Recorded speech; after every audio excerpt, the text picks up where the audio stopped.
Baik, di sini saya Salai Samara akan menjelaskan materi mengenai riwayat hidup dari Ar-Razi. Abu Bakar Muhammad bin Zakaria Ar-Razi atau dikenal sebagai Razi di dunia barat merupakan salah seorang pakar sains Iran yang hidup antara tahun 864 sampai 930.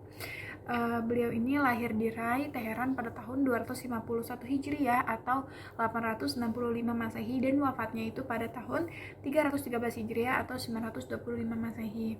Ar-Razi ini sejak muda telah mempelajari filsafat, kimia, matematika, dan kesastraan.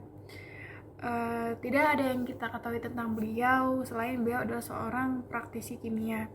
Ketika bekerja, beliau ini membiarkan matanya tidak berkedip, mudah terluka dan terkena penyakit. Karena terlalu sering berhubungan dengan api dan asap-asap yang menyengat, terpaksa beliau ini harus mencari pengobatan. Nah, situasi inilah yang menjadikan beliau tertarik pada dunia praktik kedokteran dan kemudian terhadap apa saja yang berada di balik itu.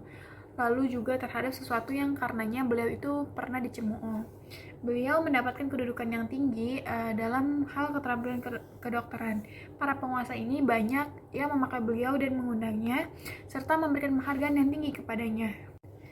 Nah, semasa hidupnya, pemikiran Ar-Razi ini banyak mendapatkan penolakan, bahkan lawan-lawan ini tidak segan melabelinya sebagai zindik, bahkan mulhid. Di antaranya ialah oleh Abu Qasim al-Bahi pada tahun 931 Masehi, kemudian Syuhaib ibnu al-Husain al-Bahi, lalu ada Abu Hatim Ar-Razi pada tahun 934 Masehi, dan ada juga Abu Bakar Husain al-Tamar.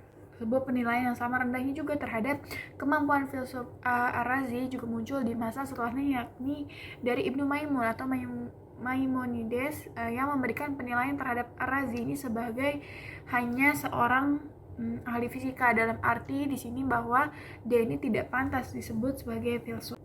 Untuk materi selanjutnya yaitu saya akan menjelaskan materi teori 5 kekal dari Ar-Razi. Perhatian utama filsafat Ar-Razi ini adalah jiwa, kemudian 5 yang kekal, setelah itu moral, kenabian, dan agama yang merupakan sisi pengembangan daya kritik intelektualnya.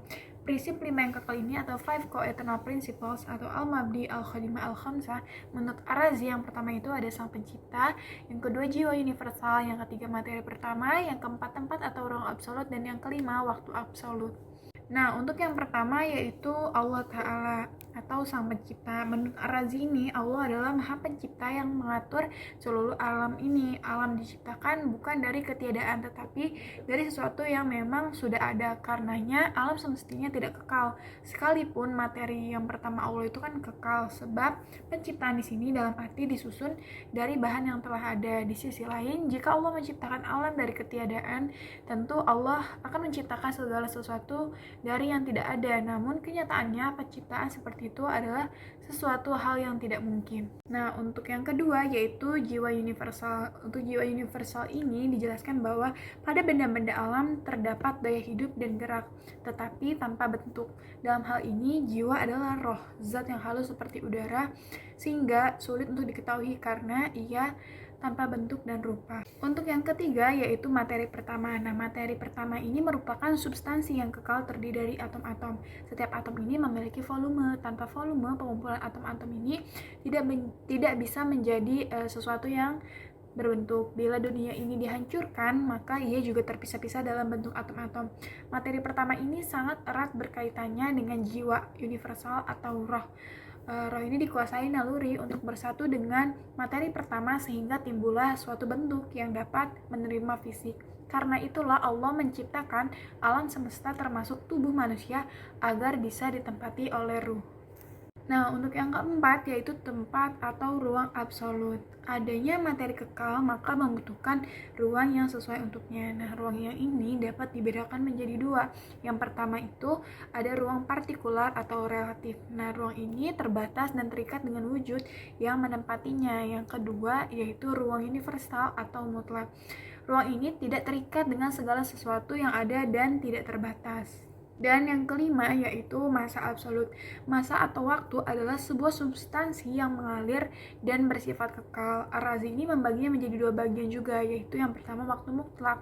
Nah, waktu mutlak ini ia tidak memiliki awal dan akhir serta bersifat universal atau umum. Ia terlepas sama sekali dari alam semesta dan gerakan-gerakan falak. Yang kedua, waktu relatif. Waktu relatif ini ia tidak kekal dan terbatas karena terikat dengan gerakan falak, terbit dan tenggelamnya matahari. Ringkasnya karena ia disifati dengan angka dan dapat diukur. Warahmatullahi wabarakatuh. Sebelumnya, perkenalkan nama saya Fitratul Husna dengan nomor NIM 021. Saya akan membahas karangan Ar-Razi. Awalnya Ar-Razi memiliki karangan filsafat, namun setelah ditelusuri lebih dalam, para filsuf setelahnya membakar karangan Ar-Razi dikarenakan Ar-Razi menyimpang dalam agama. Maka dari itu Ar-Razi kurang dikenal dalam filsafat Islam. Namun setelah ditelusuri lebih dalam, saya menemukan beberapa karangan Ar-Razi yang mengenai kesehatan. Yang pertama, Al-Hawi, buku komprehensif yang terdiri dari 24 jilid yang mana sangat mempengaruhi dunia barat Latin. Buku ini membahas tentang kesehatan. Salah satunya esensial ginjal, muntahan darah, muntahan aorta, kebotakan, dan kebotakan permanen. Adapun buku yang kedua dan yang ketiga yaitu Risalah Cacar dan Campak yang berjudul Al-Judari wal Hasbari. Risalah klinik pertama yang membahas tentang penyakit cacar dan campak. Dan yang ketiga yaitu Farmasi yang berjudul Tafsir Al-Asri yang mengenai farmasi kesehatan, tentang karakteristik fisikali dan sumber botanus obat-obatan dasar. Selanjutnya saya akan menjelaskan pandangan Al-Razi mengenai Tuhan. Pandangan filsafat yang terkenal darinya ialah filsafat lima kepal yang di dalamnya meliputi Tuhan, jiwa universal, materi pertama, dan zaman absolut. Tuhan mengetahui segala sesuatu hingga detail-detail melalui tasdik. Tuhan juga pasti mengetahui apa-apa yang tidak eksis karena inilah syarat mutlak bagi kemahakuasaannya, yaitu berkuasa untuk mengetahui sesuatu yang tidak eksis sebelum ia menciptakan sesuatu yang eksis. Misalnya, batu yang lama-kelamaan akan hancur dan menjadi butiran pasir apabila terkuras oleh air. Pasir itu kemudian mengumpal menjadi batu kembali. Proses tersebut begitu tersistem, tertib, dan teratur karena adanya suatu yang terlihat yang mengendalikan itu semua, yaitu Tuhan. Ini saya Siti Lailma akan menjelaskan tentang pandangan Ar-Razi terhadap surga.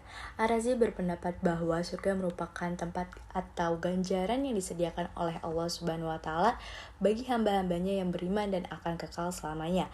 Ar-Razi juga berpendapat bahwa terdapat berbagai nama tingkatan dalam surga berdasarkan amalan para penghuninya semasa di dunia. Setelah itu, Ar-Razi juga mempunyai pandangan tersendiri tentang surga. Ini dijelaskan ketika beliau menafsirkan nama-nama surga dalam kitabnya yaitu Mafati Al-Waib. Antara nama-nama surga yang disebut ialah Firdaus, Khuld, Naim, Mawa, Ghurfah, dan lain-lain. Ar-Razi juga menjelaskan bahwa surga turut dihuni oleh bidadari, Hurul Ain, pelayan-pelayan muda, Al-Wildan, kanak-kanak, Al-Afal, dan orang fasik yang mendapat pengampunan dari Allah Subhanahu wa Ta'ala. Juga berpendapat bahwa penghuni syurga akan memasuki syurga bersama keluarganya yang beriman, sementara pelaku dosa besar akan memasukinya setelah segala kesalahan mereka dibalas di neraka. Ar-Razi juga menjelaskan bahwa suasana di syurga penuh meriah dengan ucapan salam dari para penghuni syurga yang baru dan juga dari mereka yang terdahulu mendiaminya.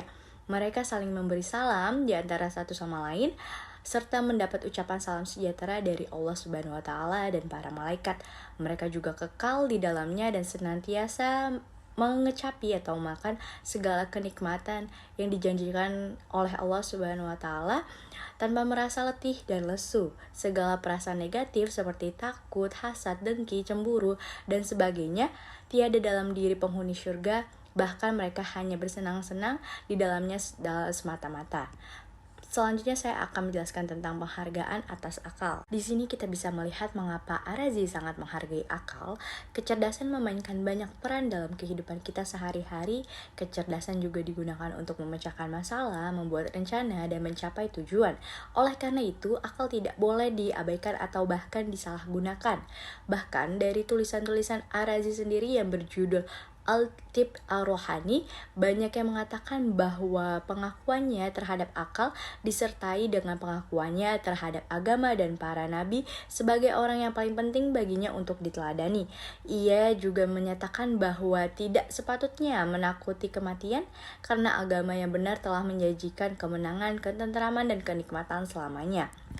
Saya akan menjawab satu pertanyaan dari Ami Fatimatu Zahra.